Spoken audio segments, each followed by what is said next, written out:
ક્યારે એવું વિચાર્યું છે કે સાવ સાદી દેખાતી આકૃતિમાં કેટલા બધા ચોરસ છુપાયેલા હોઈ શકે? આજે આપણે એક એવી જબરદસ્ત યુક્તિ શીખવાના છીએ જે સ્પર્ધાત્મક પરીક્ષાઓમાં તમારો કિંમતી સમય બચાવશે અને બીજાઓ કરતાં આગળ રાખશે. તો ચાલો આ ગણિતના કોયડાને ઉકેલીએ. તો આ રહી એ આકૃતિ. એકદમ સામાન્ય 3x3 ગ્રેડ છે. પહેલી નજરે શું લાગે છે? આમાં કેટલા ચોરસ હશે? 9? કે પછી એનાથી થોડા વધારે? અને મોટાભાગના લોકો છે ને બસ અહીં જ ભૂલ કરી બેસે છે.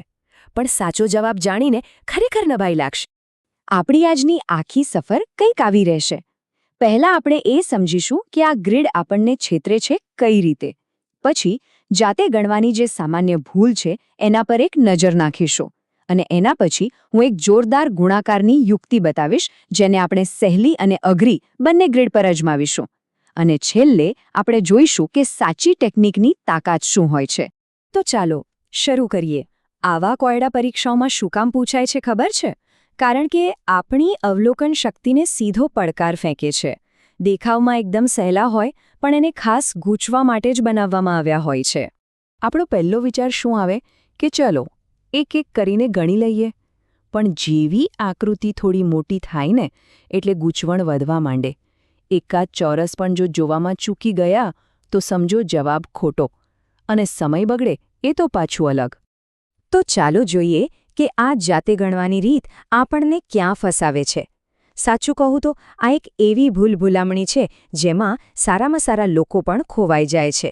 અને બસ એટલા માટે જ આપણને એક સ્માર્ટ રીતની જરૂર છે. આ જુઓ, આ 3x3 ગ્રીડમાં 9 નાના ચોરસ તો તરત જ દેખાય છે. પણ વાત અહીં અટકતી નથી. જરા ધ્યાનથી જુઓ, અહીં 4 2-2ના ચોરસ પણ છુપાયેલા છે.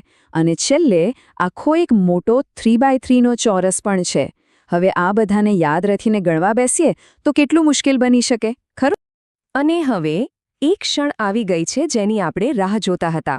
હવે અટકળો અને ગૂંચવણને ભૂલી જાઓ. હું તમને એક એવી સરળ અને જાદુઈ યુક્તિ બતાવવા જઈ રહ્યું છું જે તમારો સમય તો બચાવશે જ, પણ દર વખતે 100% સાચો જવાબ પણ આપશે. ચાલો આ યુક્તિને સ્ટેપ બાય સ્ટેપ સમજીએ. બહુ જ સહેલું છે. સૌથી પહેલાં ગ્રેડની સાઇઝ લખો, 3x3. હવે આ બંનેનો ગુણાકાર કરી નાખો. 3 × 3 એટલે થયા 9. હવે ખરી મજા આવશે. બંને સંખ્યામાંથી એક એક ઓછો કરો એટલે આપણને મળ્યા 2x2. એનો ગુણાકાર કરો એટલે થયા 4. હજી એકવાર આગળ વધો, 1 × 1 એટલે 1. બસ હવે આ બધા પરિણામોને ભેગા કરી દો અને જવાબ છે 14. 9 + 4 + 1 એટલે કે 14. જોયું? કોઈ ગૂંચવણ નહીં, ભૂલ થવાની કોઈ શક્યતા જ નહીં. ફક્ત એક સરળ પદ્ધતિ જે હંમેશા કામ કરે છે. આ જ છે આ ટેકનિકની અસલી તાકાત.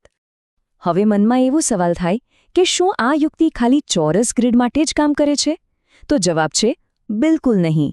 આ પદ્ધતિની સૌથી સારી વાત એ જ છે કે તે લંબચોરસ ગ્રીડ પર પણ એટલી જ સરસ રીતે કામ કરે છે.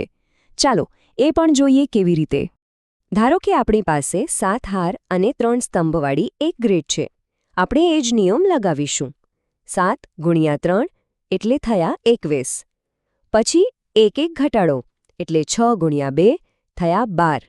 અને ફરી એકવાર 5 × 1 એટલે 5. હવે જુઓ, સ્તંભમાં 1 આવી ગયો એટલે આપણે અહીં અટકી જવાનું.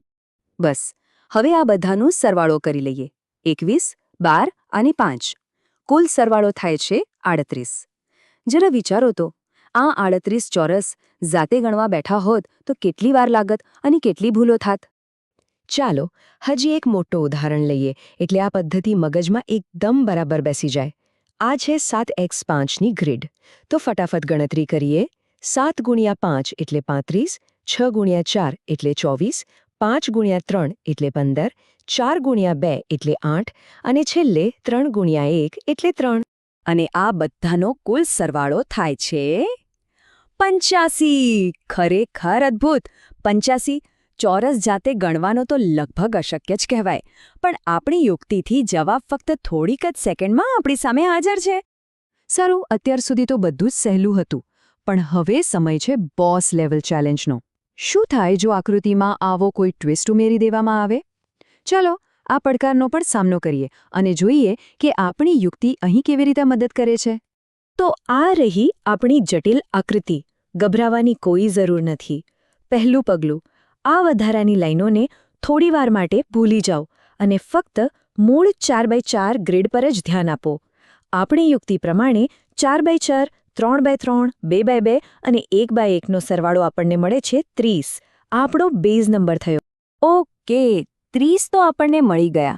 પણ હવે આ જે ખૂણામાં વધારાના ચોરસ બન્યા છે એનું શું કરીશું? આ જ તો આ કોયડાનો અસલી પડકાર છે. ચાલો એને પણ ઉકેલી નાખીએ. ચાલો હવે ફાઇનલ ગણતરી કરીએ. 30 ચોરસ તો આપણી પાસે બેઝ તરીકે છે જ. હવે ધ્યાન આપો, જે બે ખૂણામાં વધારાની લાઈનો છે એનાથી શું થાય છે? દરેક ખૂણામાં 4 નવા નાના ચોરસ બને છે.